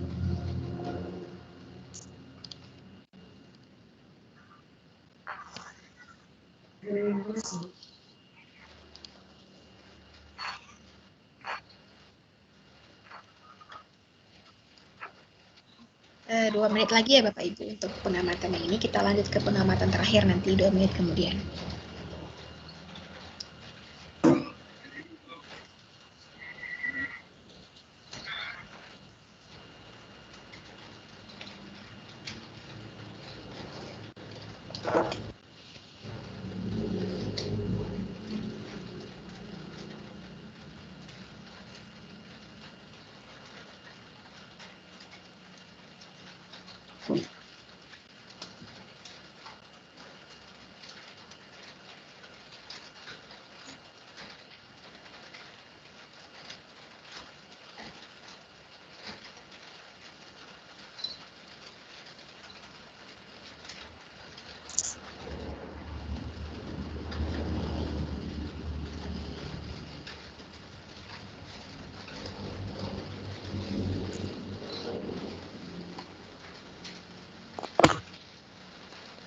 Baik, Bapak dan Ibu, mengingat waktu kita tinggal sedikit lagi, saya lanjutkan saja ya untuk penjelasan langkah kerja pengamatan keempat ataupun praktikum terakhir hari ini, yaitu tentang pertumbuhan dan perkembangan tumbuhan. Bagi Bapak dan Ibu yang belum menyiapkan pengamatan ketiga, boleh sambilan memperhatikan langkah kerja pengamatan keempat ini. Baik Bapak Ibu, untuk pengamatan keempat ini, kita akan melakukan pengamatan mengenai pertumbuhan dan perkembangan tumbuhan. Jadi di sini kita membutuhkan 1 botol, kemudian kita membutuhkan yang namanya kertas saring. Kalau Bapak Ibu tidak memiliki kertas saring, boleh diambil kertas saring pada teh celup. Jadi itu diambil saja kertas saringnya, nanti digulung-gulung seperti yang ada pada gambar slide ini. Digulung beberapa lembar. Kemudian nanti kita juga membutuhkan yang namanya biji kacang merah. Kemudian air. Oke, untuk lanjut langkah kerjanya, kita rendam dulu biji kacang merah tersebut. Kemudian Bapak Ibu harus mengukur kertas saring hingga ukurannya setinggi leher botol. Jadi kertas saring itu harus diukur terlebih dahulu. Tingginya harus seleher botol atau setinggi ini. Ini botolnya setinggi ini kurang lebih kertas saring yang digulung-gulung tadi. Harus sangat tinggi. Kemudian setelah itu Bapak Ibu harus menyusun kertas saring ini dengan bentuk yang mereng, tidak berdiri tegak tapi mereng seperti ini. Disusun mereng seperti ini hingga nanti ketika Bapak Ibu memasukkan biji kacang ke dalam botol ini, nah biji kacangnya tidak langsung sampai ke dasar botol, tapi dia tertahan di tengah-tengah botol seperti ini. Masukkan sekitar 5, 8, atau 10 biji, tidak masalah. Nah, setelah diisi dengan kacang, kemudian telah tersusun di atas kertas yang telah digulung ini, barulah Bapak Ibu menyiramkan air. Jadi airnya tidak perlu terlalu banyak, cukup sekitar 10% dari botol itu. Jadi kurang lebih seperti yang ada pada gambar ini. Airnya cukup di dasar botol saja. Dan pengamatan ini Bapak Ibu dilakukan selama 12 hari ke depan. Jadi ini akan ada praktikum lanjutannya. Jadi Bapak dan Ibu akan mengamati pertumbuhan biji kacang ini selama 12 hari ke depan. Jadi tiap hari diamati setinggi apa ataupun sepanjang apa tanaman itu sudah mulai tumbuh. Dan intinya sering dicek keadaan air yang ada di dalam botol ini. Misalkan pada hari kedua, hari ketiga, atau hari keempat airnya sudah mengering, nah silakan Bapak Ibu tambahkan air sebanyak 10% dari botol ini. Kurang lebih ukurannya juga seperti ini, setinggi yang ada pada gambar ini airnya. Seperti itu Bapak dan Ibu. Dan ini diamati berdasarkan tabel 1.10, diamati selama 12 hari. Yang perlu Bapak Ibu amati di sini kondisi awal dari akar dan batang kacang tersebut. Umpamanya hari ini, hari pertama, kondisi awalnya dia masih berupa biji, belum ada akar dan belum ada batang. Jadi keterangannya di sini untuk tingginya dibuat 0 mm. Kemudian mungkin di hari kedua Bapak Ibu sudah mulai melihat akarnya sudah mulai tumbuh atau batangnya sudah mulai tumbuh. Nah silakan diukur sudah berapa senti atau berapa mili pertumbuhan akarnya dan dibuat keterangannya pada tabel 1.10 ini. Oke Bapak Ibu, untuk pengamatan pertumbuhan dan perkembangan kacang merah itu kurang lebih seperti ini. Tapi untuk pertumbuhan dan perkembangan hewan, nah itu kita membutuhkan lalat buah. Itu tidak kita jelaskan di dalam tutorial karena memang waktu. Jadi itu juga akan Bapak Ibu lanjutkan di rumah masing-masing. Jadi di sini kita menggunakan lalat buah, bukan lalat yang bertebaran secara umum, itu bukan lalat yang berada di tempat-tempat yang tidak di tempat sampah seperti itu, tapi kita memang benar-benar membutuhkan lalat buah. Cara mendapatkan lalat buah yaitu Bapak Ibu bisa menggunakan beberapa jenis buah seperti buah pisang, buah pepaya, buah nangka yang mudah masak ataupun mudah membusuk. Nah nanti kalau dibiarkan pepaya yang terbuka ataupun pisang yang terbuka yang terlalu matang itu nanti akan mengundang datangnya lalat buah. Nah jadi dari sana Bapak Ibu bisa mendapatkan lalat buah. Tulang kakanjanya itu bisa juga di dalam mobil. Jadi untuk hari ini kita cukup sampai pengamatan mengenai pertumbuhan dan perkembangan kacang merah. Dan ini laporannya tetap dibuat. Nanti untuk laporan akan saya jelaskan di poin terakhir. Jadi ini untuk pengamatan pertumbuhan dan perkembangan kacang merah. Apa ada pertanyaan Bapak Ibu silakan ditanyakan. Dimulainya kapan tuh Bu untuk kacang merahnya? Hari ini. Hari ini mulainya. Ya. Mulai dari hari ini. Maaf Ibu. 12 hari. Ya Ibu. Bisa diulangi tadi kenapa ya kacang merahnya bisa mengambang?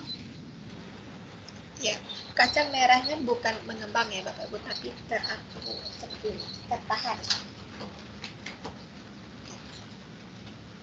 Tertahan di atas air ya Bu? Bukan, tertahan di atas kertas saring. Jadi ini yang mereng-mereng ini seperti garis-garis ini merupakan kertas saring yang kita susun rapat-rapat. Nah, jadi nanti kacangnya akan terhimpit oleh kertas saring sehingga dia tidak sampai di dasar botol. Dia akan berada di tengah-tengah botol seperti ini. Paham kira-kira Ibu? Ya Ibu, jadi baik. Yang merah, ya, jadi yang merah-merah ini merupakan kertas saring ya Bapak Ibu yang digulung-gulung kemudian diletakkan dengan bentuk mereng seperti ini sehingga dia akan menghambat jatuhnya biji kacang ke dasar air, ke dasar botol. Seperti itu. Bu, mau nanya Bu. Ya, silakan Ibu. Kalau kertas saringnya yang menggunakan kertas saring yang tercelup itu digulung-gulung juga Bu? Iya, digulung-gulung juga Ibu. Intinya digulung-gulung di sini supaya airnya tidak langsung menyerap ke atas seperti itu. Kalau kita hanya mengusap-ngusupkan kertas itu, nanti biji kacangnya justru akan terkena air secara langsung. Nah, kita menghindari hal itu terjadi seperti itu. Setelah masukkan kertas saring baru kacangnya ya Bu ya? Ya, baru kacangnya Ibu.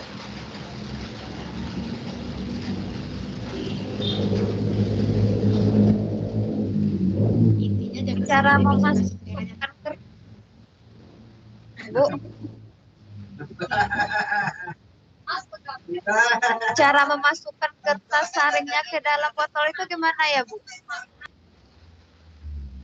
dimasukkannya satu persatu ya Bapak Ibu, seperti Ibu menyusun kue lebaran di dalam toples itu. Jadi disusunnya satu persatu supaya bentuk dari kertas saring itu memang mereng sampai dia terhimpit satu sama lain seperti itu.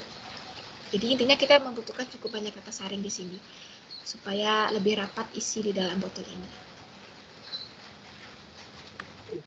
Oh, berarti satu botol itu bukan beberapa kertas saring ya Bu ya? Ya, Ibu membutuhkan beberapa kertas saring. Ya, makasih Bu.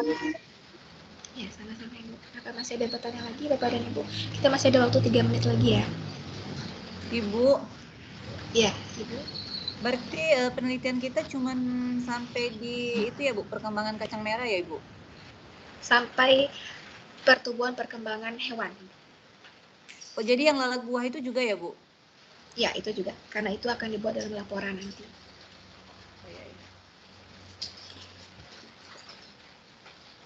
Bu, Oke, untuk bagian bawah, mau nanya Bu, untuk bagian bawah botol ini dilapisi kertas saring juga atau tidak? Tidak, di bagian bawahnya cukup diisi air. 10% ukurannya. 10% dari botol.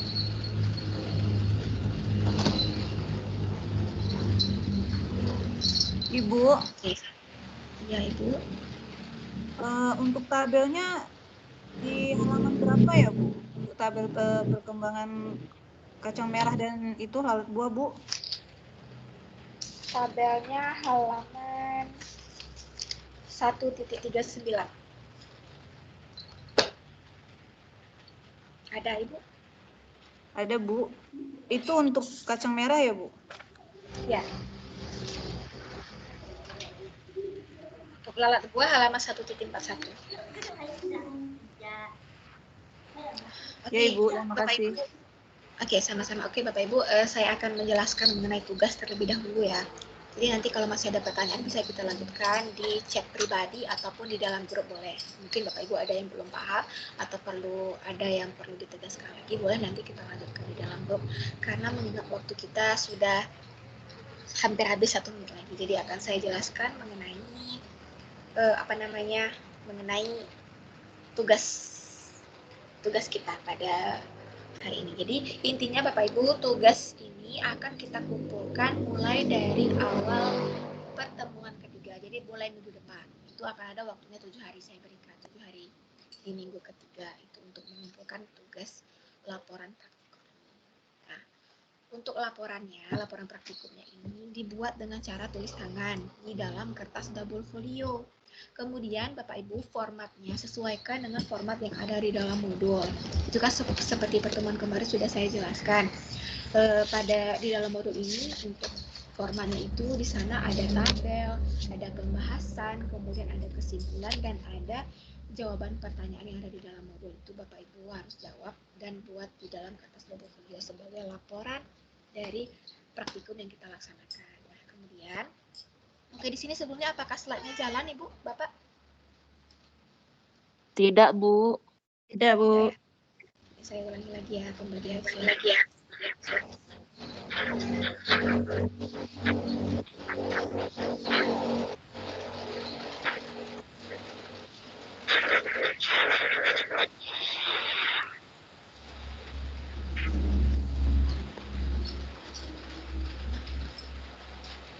Absennya bagaimana ya Bu? Absennya saya cek dari daftar nama yang ada di Microsoft Teams saja ya Bu. Nah, tugas Bapak Ibu. Jadi intinya tugas itu harus ditulis tangan. Tugasnya adalah tugas masing-masing Bapak Ibu. Jadi tidak ada tugas sama, tidak ada tugas bersama. Intinya semua tugas sendiri-sendiri. Oke, yang pertama, Bapak Ibu tugasnya yaitu melakukan praktikum lanjutan yang mana tadi kan ada yang belum selesai. Yang pertama, mengenai gerak geotropisme negatif itu silakan dilanjutkan 7 hari ke depan pengamatannya. Kemudian yang kedua, Bapak Ibu juga akan melanjutkan pengamatan mengenai pertumbuhan dan perkembangan makhluk hidup. Baik itu pertumbuhan dan perkembangan makhluk hidup di segi tanamannya serta pada lalat buah itu dilanjutkan di rumah. Kemudian Bapak Ibu untuk laporan bimbingannya seperti yang saya katakan kemarin, laporannya itu ada 2 jenis ataupun 2 macam. Yang pertama laporan bimbingan, yang mana laporan bimbingan ini merupakan laporan yang dijelaskan selama tutorial ataupun praktikum yang kita laksanakan selama tutorial. Contohnya seperti laporan yang kita praktikum yang kita laksanakan pada hari ini. Yang pertama, laporan yang perlu dibuat yaitu tentang ciri-ciri makhluk hidup, khusus pada gerak pada tumbuhan. Itu dibuat laporannya. Kemudian yang kedua, laporan bimbingannya yaitu tentang pertumbuhan dan perkembangan. Di sini termasuk pertumbuhan perkembangan hewan dan pertumbuhan perkembangan tumbuhan. Intinya untuk respirasi itu tidak dibuat laporannya. Ingat, yang pertama laporan yang dibuat yaitu tentang ciri-ciri makhluk hidup, tentang gerak pada tumbuhan. Kemudian yang kedua tentang pertumbuhan dan perkembangan pada tumbuhan dan pada lalat buah tadi. Itu untuk laporan bimbingannya. Jadi ada 2 materi ya Bapak Ibu untuk laporan bimbingan. Kemudian untuk yang laporan mandirinya ini tentang simbiosis. Nah, laporan mandiri ini karena tidak kita tutorialkan, itu memang laporan mandiri dari Bapak dan Ibu. Bapak dan Ibu harus melakukan praktikum ini secara sendiri-sendiri. Untuk langkahnya bisa dilihat di dalam modul atau lebih lengkapnya juga ada di dalam YouTube ataupun referensi lain bisa Bapak Ibu cari. Dan itu dilakukan secara sendiri-sendiri. Untuk simbiosis ini ada simbiosis mutualisme, komersialisme, dan parasitisme. Seperti itu. Itu nanti kalau ada kendala Bapak Ibu melakukan pengamatan praktikum mandiri boleh ditanyakan kepada saya, boleh di chat di WA ataupun di grup, boleh. Jadi intinya laporan ini akan dikumpulkan mulai dari awal minggu ketiga. Jadi mulai dari minggu depan laporan ini dikumpulkan. Jadi ada 3 materi ya Bapak Ibu. Yang pertama untuk laporan bimbingannya, yang pertama tentang ciri-ciri makhluk hidup, yang kedua pertumbuhan dan perkembangan hewan dan tumbuhan. Kemudian laporan yang ketiga ini tentang laporan mandiri, judulnya simbiosis. Nah, ingat laporannya tulis tangan di dalam kertas double folio dilengkapi dengan dokumentasi yang ditempel-tempel itu. Dokumentasi ataupun foto yang sudah di-print ditempel dalam laporannya, kemudian di-scan ataupun dijadikan PDF, baru di-upload di laman LMS. Kalau Bapak Ibu mungkin ada yang belum paham mengenai cara upload tugas di LMS, boleh nanti saya dihubungi ya Bapak Ibu supaya tidak terjadi tidak terjadi kesulitan antara Bapak dan Ibu dalam melakukan perkuliahan. Oke. Mungkin saya rasa hanya sampai di sini pertemuan kita Bapak Ibu, karena ini juga sudah melewati waktunya, sudah pukul 12.04. Oke, silakan. Mau bertanya, Bu? Untuk saya berikan pertanyaan 3 orang pertanyaan. Berarti kumpulkan itu berdasarkan praktikum kita hari ini berarti ada 2 jenis laporan. Kemudian yang satu lagi yang tentang simbiosis itu kita praktikum di rumah secara mandiri atau kita buat laporan gimana Bu? Yang terakhir ini yang kan ada 3 nih laporan yang akan dikumpulkan dalam minggu depan. Oke, untuk laporan mandiri ini tentang simbiosis. Nah, untuk pengamatannya Bapak Ibu lakukan sendiri di lokasi masing-masing. Ya, di lokasi masing-masing. Jadi tidak ada lagi tutor yang memandu kalau untuk laporan mandiri. Jadi itu terserah Bapak dan Ibu ingin melakukan di lokasi yang mana, terserah. Intinya laporannya akan kita kumpulkan di awal minggu ketiga itu mulainya. Seperti itu. Apa bisa dipahami kira-kira Bapak Ibu? Bu, untuk maksimal kan kita di kertas double folio ada nggak misal untuk satu laporan ada sekian halaman gitu, berapa halaman minimalnya? Oke, itu tidak ada batasan ya Bapak Ibu, itu terserah Bapak Ibu ingin menceritakan hasil pengamatannya seperti apa. Tidak perlu terlalu panjang, cukup singkat, misalkan pembahasannya apa, masukkan pembahasannya, dan selama pengamatan apa yang Bapak Ibu dapatkan yang dimasukkan di sini. Tidak perlu terlalu panjang, singkat, padat, dan jelas. Jadi tidak ada patokan halamannya, seperti itu Bapak Ibu. Ibu, satu pertanyaan lagi Bu. Iya, silakan Ibu. Untuk respirasi pada makhluk hidup tadi nggak dibikin laporannya ya Bu? Tidak, itu tidak dibikin laporannya. Itu kalau Bapak Ibu ingin membuat laporan itu cukup sebagai laporan pribadi Bapak dan Ibu, jadi tidak perlu dikumpulkan ke dalam LMS seperti itu. Oke Bu, baik Bu, terima kasih. Sama-sama. Bu, satu lagi Bu. Oke, silakan satu lagi ya Bapak Ibu, apa?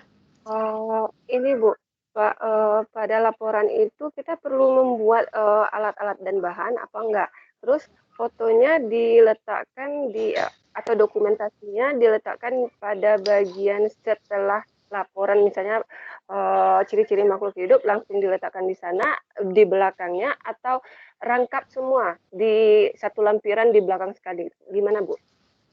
Oke, baiklah. Jadi untuk formatnya yang pertama kita sesuaikan dengan ada yang di dalam modul ya Bapak Ibu. Kalau untuk tadi dokumentasinya itu diletakkan, misalkan untuk laporan ciri-ciri makhluk hidup, nah itu diletakkan di bagian belakangnya. Nah sementara untuk materi kedua tentang pertumbuhan dan perkembangan, nah dokumentasinya diletakkan lagi di bagian belakang seperti itu. Kemudian pertanyaan satu lagi apa lagi tadi Bu? Yang laporannya dikumpulkan di ini ya Bu, di LMS pada sesi ketiga ya Bu, atau di sesi satu ini? Oke, laporannya dikumpul di dalam LMS mulai dari minggu ketiga. Jadi itu akan saya berikan waktu 7 hari selama minggu ketiga. Nah di sana Bapak Ibu bisa mulai upload tugas ini di dalam LMS.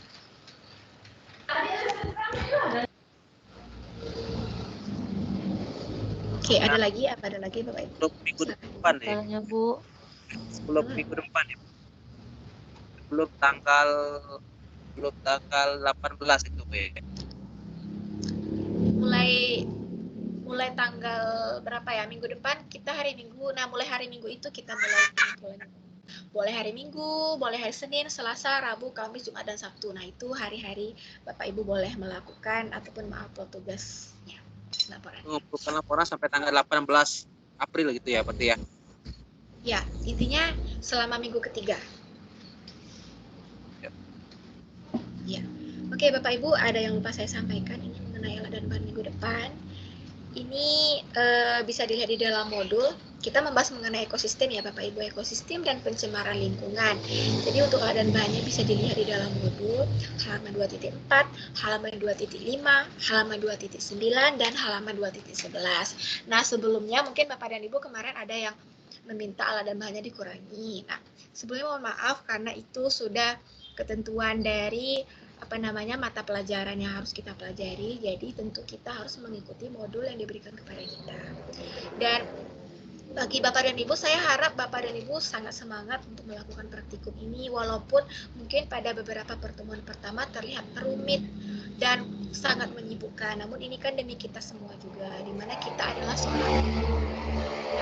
Ini kita melakukan kegiatan praktikum ini mungkin terlihat seperti mainan anak-anak ngapain ini ngumpulin sampah ataupun melakukan hal-hal yang tidak seharusnya dilakukan oleh orang tua seperti itu. Nah intinya bukan seperti itu. Kita melakukan praktikum ini tentu sebagai bahan ataupun bekal bagi kita semua untuk mengajarkan ilmu pengetahuan alat ini kepada anak didik kita. Tentu harus bernuansa anak-anak ya Bapak Ibu ya. Karena kalau kita mengajarkan kepada anak-anak dengan melakukan praktikum, contohnya melakukan tes darah, kita membawa anak-anak ke dalam laboratorium kemudian melakukan tes darah, itu tentu tidak sesuai dengan tingkatan anak-anak tersebut. Tentu dia akan ketakutan seperti itu. Nah, tentu kita akan menyesuaikan dengan kurikulum yang berlaku, materi yang diajarkan di SD. Jadi saya harap Bapak dan Ibu tidak merasa terbebani dengan mata kuliah ini. Karena Bapak dan Ibu sudah memilih untuk berkuliah pada saat ini. Jadi saya harap semuanya tetap semangat. Kalau ada kendala silakan saya dihubungi. Insya Allah saya akan membantu Bapak dan Ibu semua untuk menyelesaikan perkuliahan praktikum IPA di SD ini. Untuk alat dan bahan yang tidak tersedia silakan saya dihubungi. Mana tahu nanti kita bisa mengganti alat tersebut dengan alat lain yang lebih mudah didapatkan. Seperti itu Bapak dan Ibu. Jadi saya harap semuanya memahami, bisa bekerja sama, mendapatkan ilmu yang bermanfaat selama perkuliahan ini berlangsung. Jadi jangan sampai ada yang merasa terbebani Bapak dan Ibu. Oke, sampai di sini apa masih ada pertanyaan Bapak dan Ibu? Silakan. Menurut pertanyaan. Ya, silakan. Ini yang di modul ada kesimpulan dan jawaban pertanyaan. Nah, jawab pertanyaannya kita buat juga. Buat pertanyaan langsung jawabannya ya, Bu.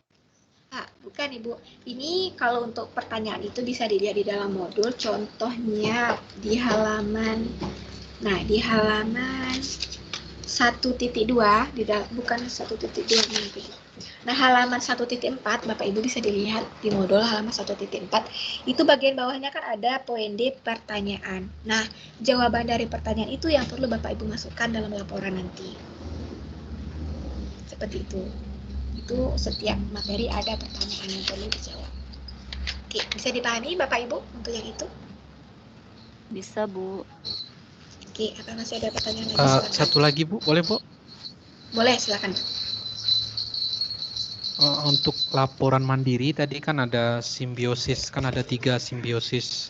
Apakah kita buat ketiga-tiganya atau boleh salah satunya? Harus ketiga-tiganya ya Pak ya, supaya nanti akan ada perbandingan antara simbiosis parasitisme, simbiosis komensionalisme, dan simbiosis mutualisme. Harus ketiga-tiganya. Minimal contoh simbiosisnya 3 ya Bapak Ibu, jadi masing-masing simbiosis contohnya harus ada 3 minimal. Jangan lupa didokumentasikan. Oke, apa masih ada pertanyaan lagi sebelum kita tutup pertemuan kita pada hari ini? Ibu, saya mau nanya lagi. Ya, silakan Ibu, silakan. Ini untuk tugasnya saya masih belum mengerti Bu, untuk laporan yang harus dikirim ke LSM itu apa aja ya Bu? Oke, laporan yang harus di-upload dalam LMS yang pertama, untuk laporan bimbingannya judulnya yaitu ciri-ciri makhluk hidup. Ini dia Bu. Nih, ciri-ciri makhluk hidup dengan gerak pada tumbuhan, itu judul yang pertama. Judul yang kedua tentang pertumbuhan dan perkembangan biji kacang merah dan pertumbuhan dan perkembangan lalat buah. Itu untuk praktikum bimbingan, itu ada dua materi. Nah, yang ketiga, ini baru laporan mandiri. Laporan mandiri ini judulnya simbiosis. Jadi ada 3 materi yang harus dibuat laporan untuk pembahasan minggu ini. Oke, sampai di situ bisa dipahami, Bu? Berarti semuanya dibikin laporan ya Bu ya? Ya, semua yang ada di sini. Kecuali respirasi. Respirasi tidak dibuat laporan. Bu, untuk yang gerak geotropisme itu pakai laporan juga nggak, Bu? Dikirim nggak? Ya, itulah pakai laporan juga, Ibu.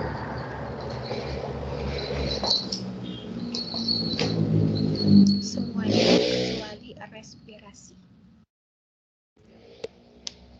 Oke, bisa dipahami Bapak Ibu sampai di sini? Yang untuk alat dan bahan minggu depan masih banyak yang tidak jelas nih Bu. Oke, yang mana bagian mananya tidak jelas silakan Ibu. Contohnya seperti pada halaman 2.9 itu kan ada neraca analitik, ada tabung reaksi, ada tabung reaksi. Itu di mana kita bisa mendapatkan alat dan bahan tersebut? Oke, sebentar. Oke, karena ini juga merupakan waktu terakhir, akan saya jelaskan ya Bapak dan Ibu. Sebentar.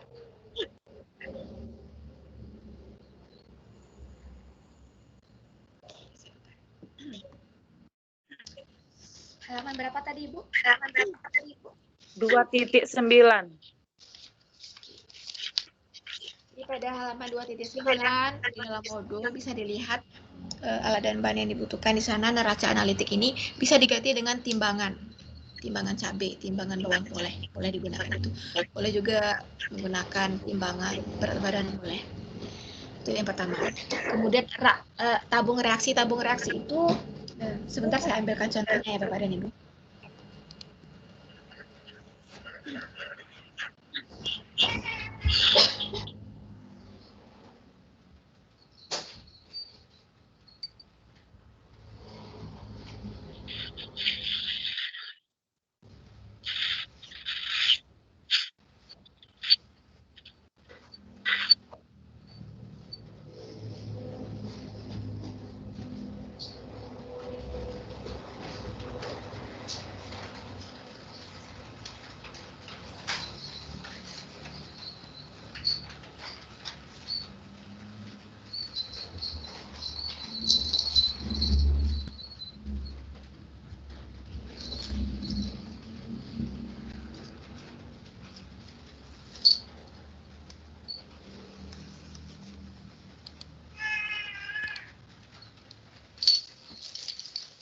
Oke Bapak Ibu, jadi untuk tabung reaksi itu seperti ini contohnya, bisa dilihat.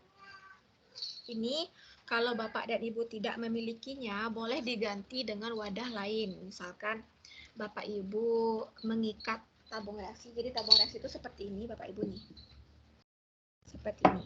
Kalau Bapak Ibu tidak memiliki tabung reaksi yang seperti ini, boleh diganti dengan botol Kiko. Kiko itu merupakan makanan anak-anak yang biasa dijadikan es, tahu? Tahu kira-kira Bapak Ibu? Es Kiko.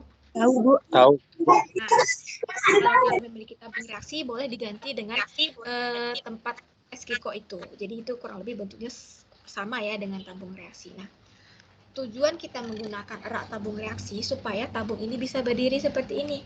Nah, kalau Bapak Ibu tidak memiliki rak tabung reaksi ini, silakan cari inisiatif lain yang bisa membuat tabung reaksi itu berdiri seperti ini. Misalkan Bapak dan Ibu menggunakan botol aqua gelas boleh, atau mungkin botol-botol lain, nah, atau seperti botol ini. Jadi tabung reaksinya dimasukkan ke sini. Intinya tabung reaksinya bisa berdiri tegak seperti ini. Seperti itu kalau tidak ada raknya. Jadi nanti kalau Bapak Ibu yang ingin meminjam tabung reaksi dan raknya boleh. Jadi ini saya akan berikan nanti bagi Bapak dan Ibu yang ingin meminjamnya, boleh. Kalau tidak ada tabung reaksi silakan diganti dengan botol Kiko, tempat Kiko. Dan untuk raknya bisa diganti dengan aqua gelas, juga bisa menjadi rak tabung reaksi itu ya Bapak Ibu. Intinya tabung reaksinya bisa tetap berdiri tegak seperti itu. Jadi itu untuk tabung reaksi dan rak tabung reaksi. Nah, kemudian untuk gelas kimia yang ukuran 1000 mili ini biasanya di sekolah-sekolah tempat Bapak Ibu mengajar ada itu gelas yang ukuran 1000 ml ada, atau kalau tidak ada gelas ini bisa diganti dengan botol aqua yang besar. Botol aqua yang besar itu ukurannya 1000 ml ataupun 1 liter seperti itu. Kemudian pengadu ini bisa diganti dengan sendok, boleh. Kemudian mistar ataupun penggaris. Kemudian kertas untuk label. Kertas untuk label ini merupakan kertas untuk menempel nama seperti ini Bapak Ibu. Kertas untuk menempel nama pada buku. Nah, itu bisa digunakan di sini sebagai acuan kita. Kira-kira larutan deterjen itu konsentrasinya berapa persen? Itu untuk kertas label. Kemudian untuk air ledengnya air pam ya Bapak Ibu, air pam. Kemudian kita membutuhkan bawang merah. Kemudian deterjen serbuk. Deterjen serbuk ini boleh menggunakan Rinso, Daya, Attack, apalagi ya, Easy, dan lain sebagainya boleh. Yang penting deterjen seperti itu. Oke, kira-kira sampai di sini apa bisa dipahami Bapak Ibu untuk alat dan bahan minggu depan? Oke, ada lagi pertanyaan? Untuk minggu depan mandiri atau bimbingan, Bu? Bimbingan. Tetap seperti hari ini Bapak Ibu. Tetap seperti hari ini. Yang mandiri itu tugas simbiosisnya. Oke, apa masih ada pertanyaan? Sedikit Bu. Jadi ya memang kan alat dan bahan kan memang harus disediakan per individu. Seandainya kalau kita yang dekat tempat tinggalnya, misalnya kita berkumpul dengan kawan-kawan, lalu satu kelompok itu ada cuma satu alat dan bahan, apakah boleh gitu Bu? Soalnya kan agak sulit mencari bahannya gitu. Boleh Ibu, boleh. Boleh melakukan praktikum dengan teman-teman yang lain dengan syarat ketika kita melakukan praktikum di lab semuanya bekerja. Dan jangan lupa memakai masker karena kita biasanya diawasi oleh penjaga. Seperti itu. Boleh untuk yang dan banyak bersama-sama. Kalau masih ada pertanyaan lagi Bapak Ibu? Sudah ya, sudah cukup ya. Kalau masih ada pertanyaan lagi, nanti silakan lanjutkan di chat pribadi ataupun di grup WhatsApp. Oke, Bapak Ibu, karena kita sudah melewati batas waktu yang telah ditentukan, saya rasa pertemuan kedua kita cukup sampai di sini. Kalau Bapak dan Ibu masih ada pertanyaan, nanti silakan chat saja saya, chat pribadi ataupun di grup WhatsApp. Kita bahas bersama-sama bagian-bagian yang belum jelas. Baik, sebelumnya saya mohon maaf jikalau pada pertemuan ini saya ada salah kata, salah penyampaian. Saya harap kita semua mendapatkan ilmu yang bermanfaat pada hari ini. Saya ucapkan terima kasih atas partisipasi Bapak dan Ibu semua. Saya ucapkan terima kasih. Saya tutup dengan wabillahi taufiq wal hidayah. Wassalamualaikum warahmatullahi wabarakatuh. Waalaikumsalam warahmatullahi wabarakatuh.